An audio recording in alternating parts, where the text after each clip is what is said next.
This is Talk CNY, presented by NBT Bank, a semi-monthly podcast by CenterState CEO, Central New York's premier leadership and economic development organization.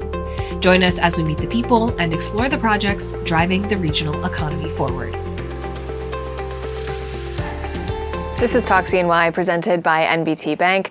I'm Katie Zolkowski, your host of Talk CNY and Director of Communications at CenterState CEO. We are now in the last month of 2024, and a lot has happened this year. So you'd be easily forgiven if you forgot or maybe missed out on some of the great work that's been done.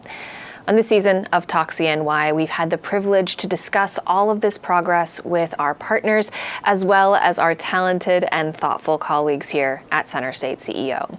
They've all helped us better understand the work and how it's impacting the people in our community. But the year's long, and we are all busy, so you may have missed an episode or two along the way. That's okay. On this episode of Talk CNY, we are going to look back at some of this season's highlights. We're going to start with an episode that we aired back in February. The New Air Center of Excellence at Syracuse Hancock International Airport had its official ribbon-cutting ceremony this November. But our team here at Talk CNY visited earlier in the year to sit down and talk with CEO and President Ken Stewart. Ken explained why the space is special and why Central New York is emerging as a leader in the field of uncrewed aerial systems and advanced air mobility. Most people know New Air for managing the test site in Griffiths for the last 10 years. And it's a huge benefit. We have a great reputation from doing that. And so coming here to Syracuse, they already have integrated airspace with the 174th flying the MQ-9s, the military drones. And so now we're fully integrated. So we have commercial, military, and commercial traffic here all flying off at this location. Wow. And so Syracuse at large, though, the area, Central New York, the region, why is this such a great space for the technology? People don't realize how progressive we are here and how forward-leaning we are with aviation. We have Genius New York, we have Tech Garden, we have New Air. All these capabilities are helping us develop an ecosystem. So one of the other benefits to opening the Center of Excellence here is all the technology you see in here are all companies that have come through the UAS Jobs Fund, Genius New York program, or residents of Tech Garden, or New York based. So it really is about cultivating all the technology, and the companies are coming here from international locations to be here because this is kind of the hub. And so they can now come here, be based here, and get their technology up and running in a commercial aspect. So it's not just about getting drones flying. It's about getting drones technology adopted. It's getting the companies to relocate here to get manufacturing, technology, software development, aerospace engineers to really get that core relocating to this area and really building this economy soup to nuts. The program that we're doing with Lemoyne now puts students, through a program where they can come out and start joining the drone economy, working for the Department of Transportation, the Thruway Authority, and some of the other agencies that we're working with. So we're really looking at this really as a, kind of cradle to grave, is how do we get the entire industry really centrally located here for the things that we're doing. Now, you mentioned Advanced Air Mobility, or AAM. You at New Air are now working with the U.S. Air Force Innovation Arm and NASA to establish a digital operations center here in this space. Can you break that down for me? What does that mean? I mean, what kind of technology are you looking at to advance? Sure. So we look at a bunch of technology. We don't specifically look at aircraft. That's what the technology we do, have aircraft flying within our operational area, but we really focus on airspace integration. So how are we going to manage or support managing this next generation of aviation in the national airspace, safely integrating both drones and new advanced air mobility? So what do? We help integrate these typical activities, the technologies, so that we can perform that safe integration. So our BVLOS operational area is 240 miles. We're able to integrate that into the national airspace. So where you see commercial aircraft, general aviation, the drones can actually fly integrated with that airspace. And so what the Air Force came here and found out was it's very challenging to get companies onto military bases, getting them access, especially we have 5 different technologies all integrated. Getting all of those 5 companies to be coordinated and through the security process is really a challenge for them. And so by coming here, not only do you have New Air and the technology are up and running, they can actually integrate other technologies and really learn about the technology before they look to integrate it. The other piece is we've got the 174th here, which is a great asset for us to integrate with. They help facilitate some of that process with AFWERX. So really, this is starting to become the destination for all things kind of advanced air mobility for the Air Force or AFWERX in terms of how they expect to manage this type of air traffic moving forward. In the spring, we had the chance to not only talk to entrepreneur Durin Leckie, but we also got to visit him and his team as they worked on a site, a house in the city of Syracuse. Durin immigrated to the region from Jamaica, and he started a construction business, Ali Fix It. On his episode of Talk CNY, Durin talked to us about how working with CenterState CEO helped to level up his business. All right, so working with CenterState CEO, this is where my whole construction journey revolutionized. And this comes down through the same Jessica Ventigora. She introduced me to Eric Janowski. Yeah, and Eric, he's my guy. Yeah. And he was on the episode before you. He also gave us your name. You guys are. Yeah, he's my guy. Eric, yes. Eric hold my hands. Yeah, that guy literally hold my hands and direct me. Step by step. So everything that he want me to do, he direct me to an accountant. He direct me to like systems just to help me to navigate. He direct me to funding to help me buy different tools that I needed. Yep. And so I told him that, all right, Eric, I started to do these city contracts, but I have to come up front with the capitals, to purchase materials and labor. So he was like, okay, Durin. All right, so I was saying that I wanted a loan. So he was telling me about the growth equity fund, and he said that I need all the different documentations and stuff like that. So we've been working on that for months, and while it was processing and stuff like that, it kind of tailored me in the direction as to what I need to do, So for like getting my taxes, because that is important, get my taxes and from my accountant, make sure that I have a tax return, show that process. I get to get all the information, and I send it to the underwriters. But before I go to that, before I had like the meeting with the underwriter, he will be the person like to give me like Ian and Andrew, and those two guys. Yeah, man. They helped you get through to the loan process? Yeah, because they ushered me through the process. Like they trained me first. They kind of serious and said, hey, ask me the questions regarding to my business. What are the goals of my business? What's the revenue like?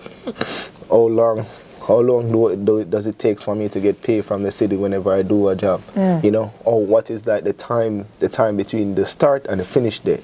All of those, that is what exactly those guys from the underwriters asked me. So they give you great preparation. Yes, and ushering. And I was honored to get the growth. I don't know if I'm the first.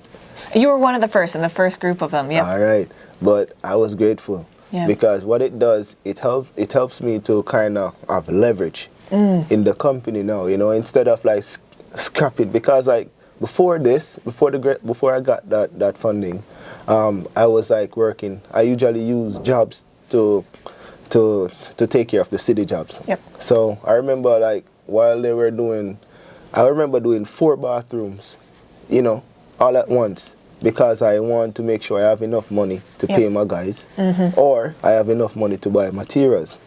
So when I start working at 9 and I finish at 5:36. Yep. I leave from there, like I reach my next job at 7 in the night, and I work until about 1 in the morning. And I've done that long. I've done that months. Yeah. Months of that. And since I get the growth equity fund, what CEO kind of gave me in that sense, it has been a life changer, a business changer. Yeah, it gives you that capital to not have to do bathrooms until 1 a.m. Yeah, that's true. CenterState CEO's Housing Task Force released policy recommendations this spring. They advocate for practical solutions that will help this community address some of its housing challenges.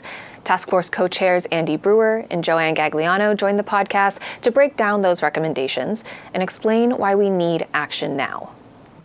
The first one you alluded to earlier, kind of yes, for our backyard and our neighborhood, right? Yes. We really need to advocate for this kind of housing, which is what we've had historically as the cities grow. That was number one to us. It was the most important because we have to kind of get over that hurdle. Now, again, there are communities that are doing this, and I feel as if we can focus on those communities, they're already ready to do that and understanding how to do that and build upon their existing infrastructure. That's a real plus. So I think that's why that landed first. Yeah, I can't remember which number it was, but certainly the focus on blended affordability, inclusivity. To the credit of both our City of Syracuse IDA and the Onondaga County IDA, they now have pilot programs where they're trying to incentivize the developers who are doing the right thing to incorporate percentages of affordability into the unit mix. And that's the right way to do it. You're trying to dilute the poverty, and the term we say is no poor floors or poor doors, right? The best way to deal with poverty is to really look at affordability, look at percentages of what should be attainable, in projects that get public incentive.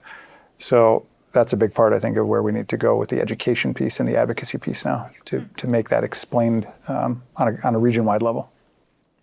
Yeah, the capital availability, that's the big one, right? That's the elephant in the room. Back to the pro-housing communities, right? $650 million statewide, that's not chump change. So how do we access it? Yeah, and also I think this opportunity with Micron coming into the area, perhaps it's going to help with some of the lending because the risk is less in some ways than it has been in the past. So kind of leveraging that. But that is one area where I think it's going to take a lot of leadership, vision, and collaboration, and working across party lines, and getting into state and federal areas, because that's the hard one in my opinion. But we did have lenders and credit unions as part of that committee, and there's frustration on their behalf that just because of balance sheets and ratios, there's not a lot of developer-led real estate lending out there. A lot of banks have almost moratoriums on that type of lending right now. Pardon me. So it's going to be some time, I think, and still it's kind of the post-COVID hangover of all this, that the ratios with the banks aren't where they need to be to be a little more aggressive with that. So it will take some time, I think, to free up some of that capital, but hopefully aided by some public incentives, that blend will be attainable. The fourth is clarity on our changing markets. There's a lot happening with our demographics, also with more population coming this way and different age groups. We're definitely looking at a different style of housing, which it gets to this more dense, multifamily type housing. So there was a good focus, I thought, on, how do we bring that to the forefront? How are we going to understand and move forward without a study? It's not really possible. So feasibility, again, looking at our market analytics and trying to understand who wants what kind of housing. We do need to have that diverse housing option, right, from single family all the way through to city dense living. Right. But the families that we would hope and think would be incoming here in the next decade are, it's going to change the overall demographic in a younger shift. And those will be, more, I'll say, active families, or folks who haven't necessarily grown up here, who might now kind of be at the retirement stage where they're either spending less time here to begin with, or they are maybe just a little more homebound. So now you have this more active demographic that's going to be much more focused on desirability of school districts, the amenities in the town centers that they want to have access to. Mobility, walkability. Yep, parks and more amenities, right. So and also the aging in place as well. Mm-hmm. If this would, not only do we want to bring in the younger demographic that we know is coming our way, we also want to be able to have our older citizens stay in the places they want to stay in and age there in a more dense community where they have those services close by. It's funny because that one's an opportunity and a challenge, right? You have a number of empty nester households, particularly in the suburbs here, where I think if there was housing stock that was desirable to the 65, 75-year-old crowd, they would consider downsizing and leave those homes, those larger homes with multiple bedrooms. It would be great for families that are moving here. It would leave that housing stock available for that new family in town. But right now, there's not a good place for that senior community to go. There just is not the housing options. So it's, like I say, a challenge and an opportunity. This all, like you said, Joanne, Andy, very complex. And some of the statistics that get floated around are also kind of daunting. I mean, recently we saw that locally rents have increased 57% over the last 7 years. We need roughly 2,500 new units a year to keep up with the demand, which is about 6 times more than what was permitted in 2023. I mean, these aren't easy pills to swallow. So how do you guys in your day-to-day life talk about housing with the people you know and the community members that you talk to make it still feel imperative as an issue, but also doable? Boy, I think the biggest concern about that with the cost of the average rental house especially is kind of this underbelly of affordability. For if the rent of a unit that was previously $800 can now, the marketplace can bear $1,200, what happens to that individual who could only pay $700 and was making it a stretch to pay $800? And there are major concerns about what not having the housing stock in the first place means to affordability for lower class and lower middle class. And that's exactly why I think the state focus, the governor's budget, all of it has been so focused on affordability of housing and where those developments are going to take place. So it's absolutely critical that we get that right, and it's not an easy answer. I would recommend NBT Bank to any business. My name is Chris Palomino, and I'm the president of Atlas Fence. Chris had decided to purchase Atlas Fence from the previous owner. He had previous connections at NBT Bank. NBT Bank provided me equipment financing, doubling our entire production workforce. It's important to me as a business owner that the decisions of our banking relationship are made locally. Governor Kathy Hochul unveiled the On-Ramps initiative at the beginning of the year. It'll create innovative, collaborative workforce development facilities, a flagship one here in Syracuse and others throughout the state. CenterState CEO has been helping to lead the planning efforts, and that includes partnering to ensure that community voices are included on the project. Leading the community engagement efforts is Tyla Worrell. She talked to us about what she's hearing from the community and what they want when it comes to workforce opportunities. I really think for me, the biggest takeaway that I've been getting from each session is that people really want that connection. I think that connection piece is really crucial into ensuring that this on-ramp initiative will be a successful one. Like when I think even for myself and probably any successful person, when they say it takes a village, it really took a village. You need your family. I was fortunate enough to have my parents, aunts, uncles, friends be able to support me, identifying mentors to help me. When I was in school, identifying teachers and professors who were able to help push me along. And even now, still in my position, I still seek support, and that is how I'm able to be successful. So I think for anyone, they need connection. You need to have a sense of belonging before you can reach even any form of self-actualization. And so I think if CenterState CEO and this On-Ramps initiative is able to really nail that piece when it comes to this workforce training hub, I definitely think we're going to be able to potentially see a lot of local people and in the workforce reach a higher level of self-actualization, and that's been really exciting to hear. So we've talked a lot about what the community has said, but I'm wondering what your hopes for On-Ramp are. Personally, what do you hope to see from this initiative and how it plays out in the community? Well, my hope is that this will really be the turning of the tides for Syracuse. We have been impoverished for a very long time, arguably speaking, since the salt trade market. So that's roughly 100 years ago.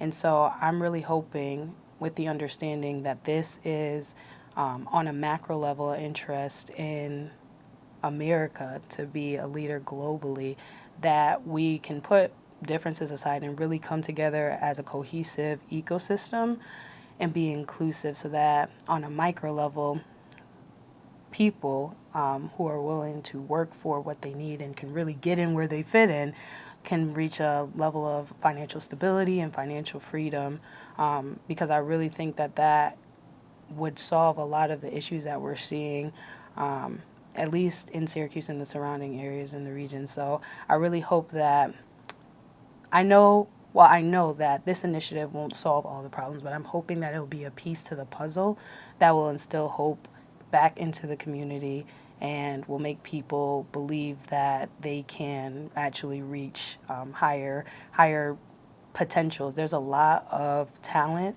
that's trapped in poverty, and I know specifically in Syracuse.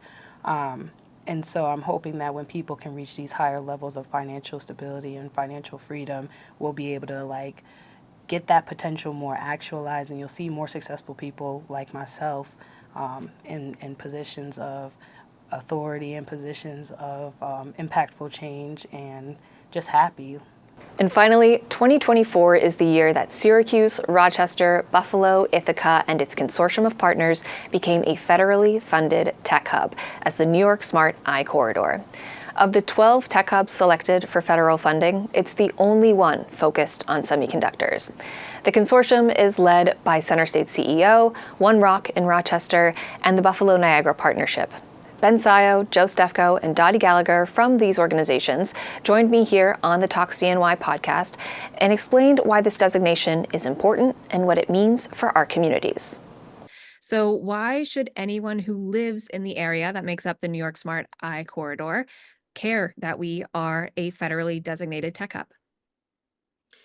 Well, Katie, I think there are a couple of answers to that. I mean, the first is this federal investment is going to allow us to really supercharge efforts around workforce and university level collaboration and